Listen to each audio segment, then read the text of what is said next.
What is up, YouTube? I'm DaVinci, leader of the Renaissance crew, and you are watching DaVinci Reacts. Today I have another epic rap battle reaction for you guys. This is one that I made a reference to in the last one. Hopefully the people that saw that actually got it. I never actually looked at the comments. After I get done doing this, I probably will go back to the comments to see if anybody figured out the little hint that I gave at the end of the last video. For those of you that didn't, shame. But yeah, this is Goku vs. Superman. This was the one I was referencing, and hopefully, well, I already said you guys should have got it. If you didn't, then shame. But let's go ahead and jump into this. After this, I will have some rather possibly controversial opinions, but well, we never know. We have a discussion in the comment section. I look forward to seeing what you guys have to say. Before I go ahead and get into that, though, I just want to let everybody know I have seen this reaction before. I was thinking about actually making this a breakdown just like the last one, but I don't know if they really go over bars that need explaining. I think everything in this rap is pretty straightforward, so I might just go ahead and let it run through. And if I hear anything that really sticks out at me that might need further elaboration for those that might not know about it, then I'll go ahead and do that. But we'll figure that. We'll cross that bridge when we get there. Also, before I get into this, I just want to let you guys know to always support the original content creators. YouTube is kind of going through a really unique metamorphosis into something that could very well be worse than what it was. So any way you can show the original content creator support is always something that I would encourage. I will have a link for the original video in the description box down below. And I will have a link for Epic Rap Battles channel right over here at the end of this video. Just the last 30 seconds, click on it. It'll take you to their channel. Always watch the original before you watch the reaction. That way you can give the original content creator a view, and they can make money through ad revenue, which is one of the ways you can make money on YouTube. A lot of people don't have Patreons. They might, but it's always best if you can help them out any way that you can. So hopefully at this point you've already seen the reaction. Let's jump into it and see what it has to offer.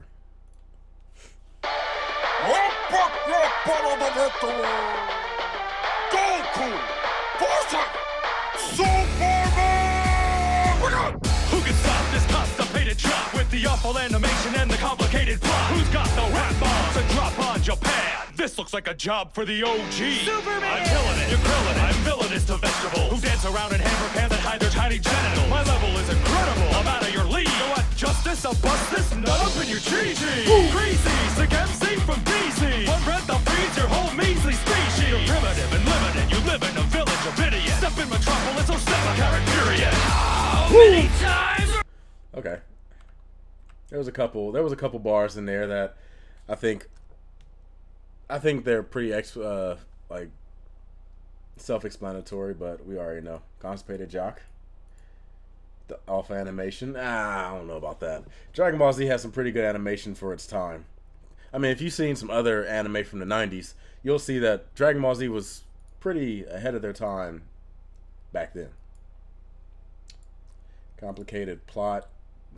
Yeah, it's really not. Dragon Ball Z isn't that complicated of a plot. It's like a strong character fights against an even stronger enemy. Stronger enemy gets the upper hand. Strong character finds some way of breaking their limits, beats the stronger enemy. Repeat. That's pretty much it. Rap bombs drop on Japan. Obviously, anime comes from Japan. Hiroshima, Nagasaki, we all get it. For the OG Superman. Yeah, I like the little reference with damn, why do I forget his name? The dude that works the Daily Planet with Lois and Clark. Why do I forget his name? It pisses me off because it's something so simple. I know y'all gonna go to the comment section and get on me for not remembering his name, but just know I know it. I know it, but it's just not on the top of my head right now. It will come to me at some point. You're villainous to vegetables. I think that's a reference to his enemies he fights, the other Saiyans, who all have names related to vegetables. Vegeta, broccoli, Nappa, Raditz. Dancing in the hammer pants, yeah, because Goku has always had weird looking pants. And the slit in the middle always looks weird. It looks like a really long vagina. I have no idea what like the reference for that was. My level is incredible. Obviously a reference to power levels. Bust this nut up in your chi-chis. Talking about Goku's wife. Those are some fighting words. The greasy slick back MC from D. Yeah, this flow was nice. I like this flow that he had right here. For those of you that don't know, this is a breakdown. So if you're complaining about me talking too much or pausing, this is what it's going to be about. I do this for videos that I've already seen. Freeze your whole measly species. Well, that's not going to be hard. There's only like 5 of them left. You're primitive and limited. You live in a village of idiots. Primitive and limited. You live in a village of idiots. I don't know what that is a reference to. I think that's just one of those filler lines that goes into the next line that's going to have the actual bar in it. Step in Metropolis, I'll snap a carrot, period. Obviously, that's a reference to Goku's Saiyan name, which is Kakarot, which was inspired by the word carrot. Carrot, period. How many times are they gonna rewrite your story? Your powers have been boring since the 1940s. Defeat me with heat beams, you're crazy. Cause I'm a Super Saiyan, you're a flying Miss Daisy. You're pretty pasty to be powered by the sun. You can't float to Son Goku, I can't get it done. When I see your movies, all I do is watch the clock. Cause there's nothing fun about a superhero scared of green rocks. Look at those panties, you got that camel. I'll report to Lois Lane and Superman at home. Your weapon is weaker than your face. Hold up, time out, pause, go back. We gotta go back and look at Goku's bars. How many times are they gonna rewrite your story? Your powers have been born since the 1940s. Okay. In comic books, well, usually when they talk about origin stories and stuff, they're talking about movies. Because movies tend to be the ones that go over origin stories for superheroes way too damn much. Comic books, well, I don't really read a lot of comic books. I'd like to, but usually I have trouble figuring out when to jump in. Because like you said, it's been going on since the 1940s. I have no idea like where to start. But I'm imagining they've done a lot of different stories with his origin, even though I don't think so. I mean, that I know of, Superman has always had the same origin story, right? Which is actually ironic because Goku's origin story is very reminiscent of Superman's, almost like down to the T. And it's because the original American dub actually used Superman as a way of trying to get Goku popular and familiarized with the American audiences, right down to them describing his dad as being a scientist, which he was not. And it's like, it's not really the best line. They try to attack Goku. And Superman's powers have been changed quite a bit, actually. There was the old Superman that his powers like where he was just literally just faster than a speeding bullet and can leap above buildings. Like that was his powers. And then they like during the 60s and stuff, they really went over the top with his powers to the point where he was like he could sneeze and blow up the entire damn solar system. And then like in the 90s they drew it back some more. And now I believe, because I'm not sure if they like retconned it or nothing, the last time I remember them like doing like rebooting the series was with the 52 story arc, whatever it was called.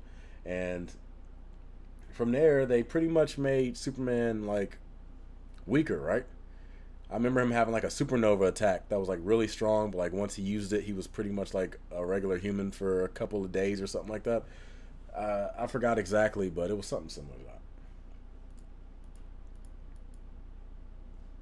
Defeat me with heat beams. You're crazy.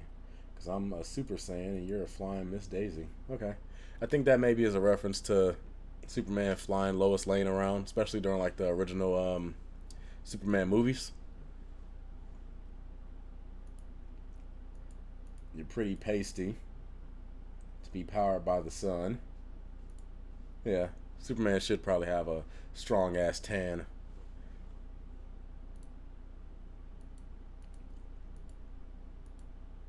But then again, he's Superman, and maybe his skin is resistant to that type of heat. You can't flow to Superman, or you can't you can't flow to Son Goku. I can get it done. That was a cheesy line. I'm gonna take a point away for that line. That is something I would imagine Goku would actually say, though. So I guess a point for being authentic, but a point away from being cringy. When I see your movies, all I do is watch the clock. I think that's another setup line. Because there's nothing fun about a superhero scared of green rocks. Yeah, obviously we all know what that's a reference to. Don't have to get into it. Look at those panties. You got that camel. I like how they got Krillin and damn it, what is his name? Being sidekicks to their like retrospective or their respective characters. I report to Lois Lane and Superman at Ho. Woo! Okay, that was a great line. That was one of the best line. You know what? Well, I already knew who won this, but this just solidifies who won this. Because Goku had some hard bars in this battle. But like I said, it goes into the whole flow versus bars. And in my book, in a rap battle, bars outranks flow every single time. So even though Superman had a better style to his raps, in my opinion, Goku destroyed it when it came to the bar. So for me, Goku wins. Obviously, this is a reference to Soulja Boy and the Superman song that was playing on the radio for way too goddamn long. Your rapping is weaker than your fight scene. Just one punch, over 9,000 screams. I'll make your nose bleed like Roshi sniffing pennies. From Z to GT, you can Dragon Ball D. Don't lecture me about fights, you can't. You can Dragon Ball D's.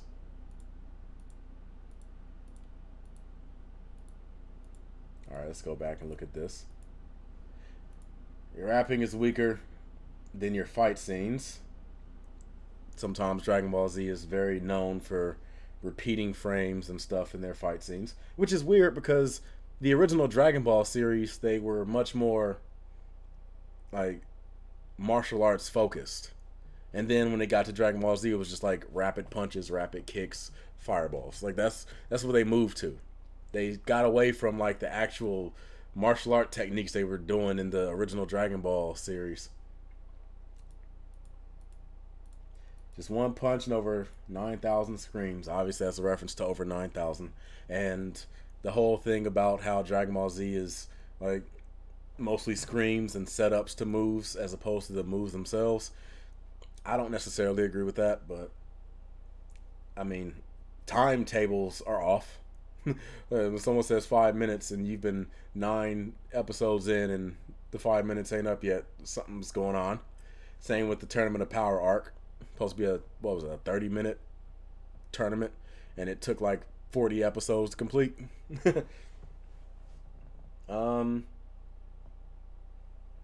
one punch thing is a reference that I'm going to talk about later on in this video, so stick around for that.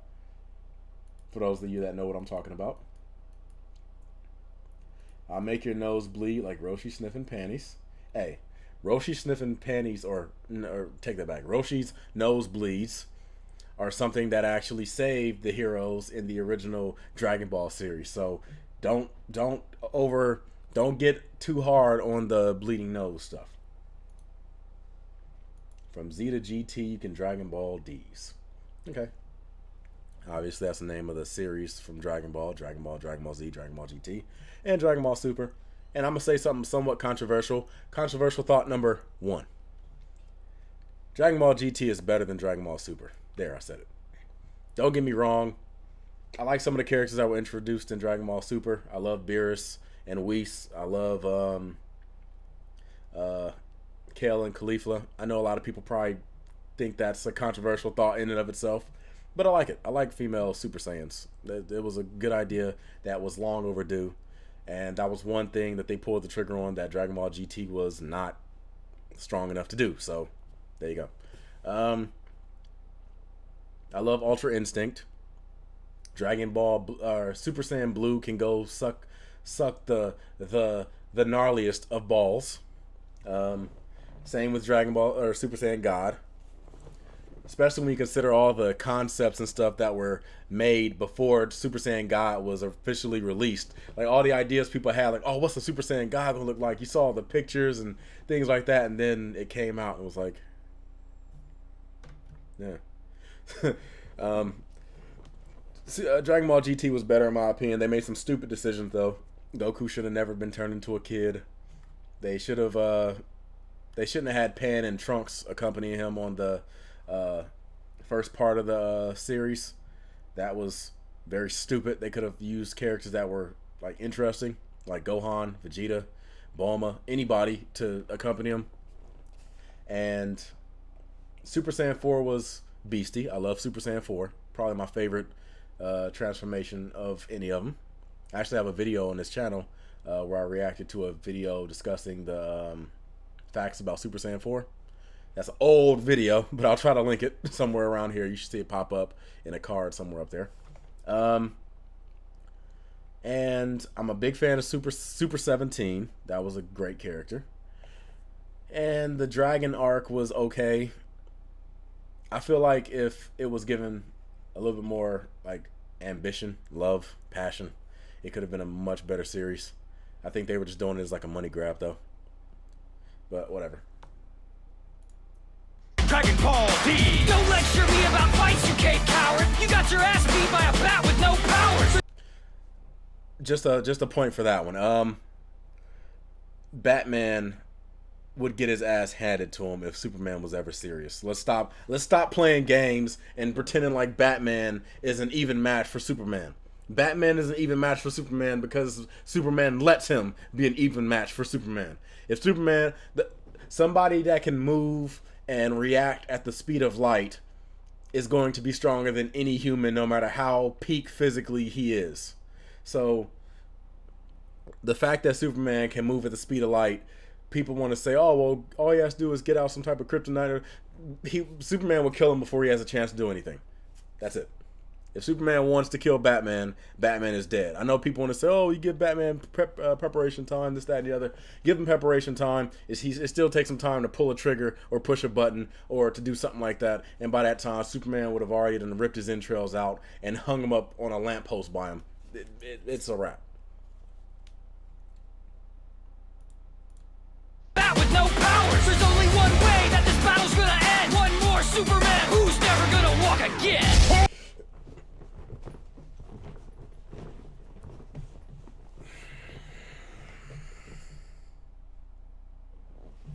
That was that last line. That was that last line. Woo! That is what you call a game changer. Not even a game changer, because I felt like Goku was winning that rap battle to begin with, but that was the nail in the coffin. That was damn sure. For those that don't know, obviously you should know at this point, that was a reference to Christopher Reeves, legendary actor who portrayed Superman back in the 70s and 80s. I believe it was just the 80s though. Maybe was it 70s? I think it was the 70s and 80s. I'm just going to say that until somebody corrects me. And he got into an accident in the 90s where I believe he fell off a horse or something and broke his neck. And he was paralyzed from the waist down. And man, that is a hard line to go off on. Like I said, there's one thing that makes rap battles absolutely devastating, and that is something that is hard but true. Because just saying something that's like tough and rough and, you know, hard hitting, a person can like go back at you with that. Like they can counter it and say something crazy about you too. But the thing is, if you say something hard and true, they can't argue against it. It's like, damn, that did happen. That's like really say like, that did happen. All you can do is try to say something else that tries to make it, I guess. The only thing you can really do is the other person can like try to say something that makes someone forget about what you said, but you can't argue against it. It would be like if I was battling someone and they said I wasn't funny. Oh, Oh, oh, it hurts. It hurts. But anyway, yeah, that was probably one of the hardest last lines in epic rap battle history, just because of how devastatingly true and hard it was. It almost makes you feel sorry for Superman in his rap battle. But yeah, Goku wins it.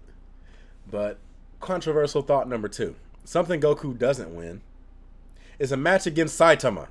That's right, One Punch Man. Everybody wants to go around talking about how Goku will beat One Punch Man, and I'm a big Goku fan. I'm a huge Goku fan. If I ever get a chance to, there will be a Dragon Ball Z poster somewhere around here. I have my Gohan sitting right here. He mans the camera. He is my director. My Gohan just sits there and directs the camera. That's my favorite Gohan, by the way. Ultimate Gohan is a close second, but Teen Gohan Super Saiyan 2 is the best iteration of Gohan ever. But yeah, Goku would get his ass handed to him by Saitama. And let me go ahead and explain why I think that's the case, because I've seen a lot of videos explain it, but they never tackle the arguments that I have. I've never heard anybody say anything about it. Just think about it. Goku, in all the way up until Dragon Ball Super, you can usually tell how strong someone is by analyzing their training methods. So you want to talk about Goku, how he trains, because in order for you to get stronger, you have to do something that challenges you. You can't do something that doesn't challenge you and think you're going to get stronger. So everything Goku does when he trains is something that's designed to get him tougher, stronger, and it's a challenge for him. And just look at what he does in Dragon Ball Super. Before he runs into Beerus on Kami's planet, the first time they fight, Goku is training with weights. I forgot the exact number, but maybe I'll look at it and try to analyze and put like a number on here somewhere maybe. But you look at the weight that he's using, and it's a set amount. And it's heavy for a regular person, but it's not necessarily heavy for someone that's superhuman, like Superman or in this case Saitama. Because you look at the force that Goku's using to like walk and stuff like that. You can even go to when he's training with Whis, and he has to carry the weight on his arms and things like that. Look at how much weight he's holding and how he's struggling against it. And then look at Saitama. Go to the one of the last episodes of the first season when Saitama is in the alien spaceship and he's fighting against I don't know the hell dude's name, the little squid guy, the space squid. And in that fight, he gets hit with an attack that the squid guy says has the force of a black hole. And you look at Saitama's reaction to that move. Saitama doesn't move. He doesn't flinch. He doesn't feel it. It's like nothing. So you look at Goku training with all this weight, and then you look at Saitama, who's just sitting there taking the force of a black hole with no like nothing stopping him from like feeling it. Like it's just like nothing. You look at Saitama when he got knocked into the moon in the last fight against Boros, and he jumps back to Earth, and look at how much time it takes for him to go from the moon to the Earth. He moves, I forgot how many times, but it's more than the speed of light. And like, I don't think Goku has established that he travels faster than the speed of light. I mean, I know he has instant transmission, but instant transmission is like, it's a technique. It's not him actually like moving. It's a move. It's like a teleport, kind of. It's not him running or trying to go somewhere. The problem with Dragon Ball Z is they're not very consistent when it comes to their power scaling. Dragon Ball Z was okay with it. Dragon Ball is probably the most consistent, but Dragon Ball Super in particular, they really screwed up on the power scaling to the point where in some scenes a character is like almighty and extremely powerful, but then other scenes they're not. Like for Goku for example, in his fight against Beerus in Dragon Ball Super, this is the second time he fought him. Like when he first discovered Super Saiyan God. like he's punching and like their fists are meeting, and the shock waves from their punches are so strong it's literally rattling the reality that they're in. But you never see that again. Like he punches and stuff in the like past that, and nowhere does he ever have an effect anywhere close to that. So it's like, I guess it depends on what you want to base your reference for his power on, but the fact that he did it once and then every single time in the future he never did it again, including fighting against characters that were stronger than he was at that point in the story, way stronger than he was at that point in the story, and he was stronger than he was at that point in the story, and he's gone blow for blow with other enemies, and that's never happened. So the fact that it never happened again, I'm just going to erase it. I'm going to assume that was some type of filler or something. And even though it might be in the manga, like I said, you got to be consistent with it. One Punch Man, Saitama, is extremely consistent with his hits. Like, if he punches serious, it always has the same effect. If he punches lightly, it always has the same effect. The only time you could possibly say, and this is a very small asterisk, the only time you could possibly say One Punch Man wasn't consistent with Saitama's punching ability was after he was done sparring with Genos, and he like taps him on the forehead. That's it. That's the only time you could possibly say it was inconsistent, because based on his other powers, that probably should have at least gave him a concussion or something, but whatever. Saitama, I have yet to see Goku blow away an entire mountain with just the force of his punch. Never seen it. But whatever. Not saying Goku can't do it. It's just that as of yet, they haven't shown it. And like I said, I'm brushing off the reality shaking punches because they never went back to it ever again. And whatever. That's just my opinion. But let me know what your opinion is. Go in the comment section. Let me know. I know a lot of people like to talk about how ravenous and stuff certain fans of anime shows tend to be. Just to, like I said, I'll let you guys know I'm a fan of Dragon Ball Z, and I'm a fan of One Punch Man. I'm a big fan of both of them. I was extremely disappointed by Dragon Ball Super, just as much as I was disappointed by One Punch Man Season 2. Stick with the manga. That's all I can say. But with that being said, I'm going to go ahead and move on. I want to try to get some more anime fans in this community, because I want to do more anime videos and have the ability to talk to more anime people. I want to start doing some more wrestling videos so I can have some more conversations with wrestling fans, and I want to have some more video game fans come into this channel, because I want to have some more conversations with video game fans. With that being said, I'm gonna move on. I'm DaVinci. Hopefully you've just been a little bit more enlightened. I look forward to seeing you guys on a future video. Until then, I'm signing out. Give me the deuces, and that's it. Deuces.